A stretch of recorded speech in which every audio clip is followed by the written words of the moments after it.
সমুদ্রের পথ কখনো শুধু পথ না, কখনো সেটা মুক্তি, কখনো নিজেকে নতুন করে খুঁজে পাওয়ার একটা অজানা অজুহাত।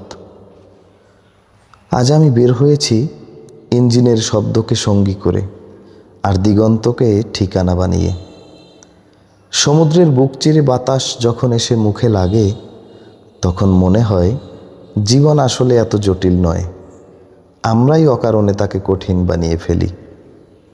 দূরে জেলে নৌকাগুলো ভাসছে, কারো জীবিকার গল্প, কারো অপেক্ষা, কারো না বলা সংগ্রাম।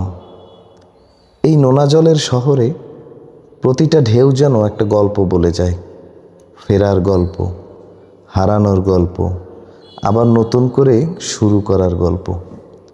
ঝাউবনের পাশের রাস্তাগুলো অদ্ভুত শান্ত, এখানে শব্দ কম, কিন্তু অনুভূতির গভীরতা অনেক বেশি।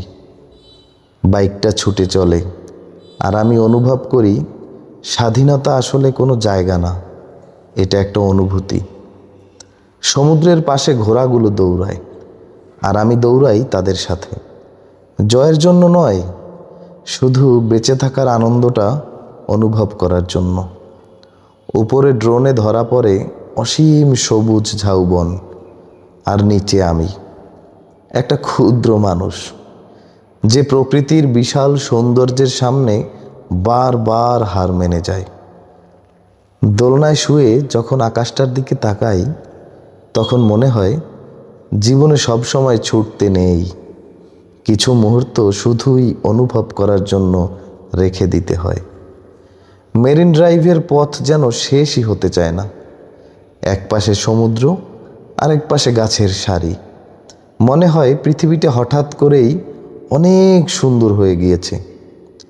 আন্ধারমানিক নদীর জলে বিকেলের আলো পড়ে, সময়টা ধীরে ধীরে নরম হয়ে আসে।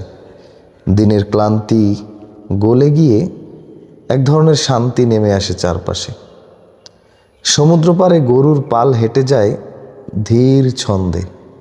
এখানে জীবনের কোনো তাড়া নেই, সব কিছুই যেন প্রকৃতির নিজস্ব গতিতে চলে। মিনি সুইজারল্যান্ড, এই নামের চেয়ে জায়গাটার অনুভূতি অনেক বেশি সুন্দর, কারণ সৌন্দর্য আসলে চোখে নয়, অনুভবে বাস করে। ঝাউবনার সৈকতের মাঝের সেই সরু পথ ধরে বাইক চালাতে চালাতে মনে হচ্ছিল আমি যেন কোনো সিনেমা দৃশ্যে হারিয়ে গিয়েছি।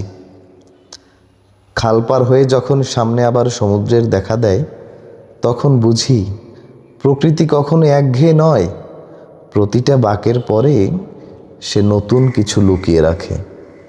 শেষ বিকেলে মাছ ধরা ট্রলারগুলো ফিরতে শুরু করে।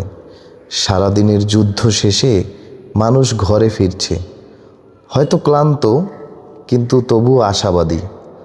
নোঙর করা জেলে নৌকাগুলো দেখে মনে হয় জীবনও ঠিক এমন, কখনো উত্তাল, কখনো স্থির।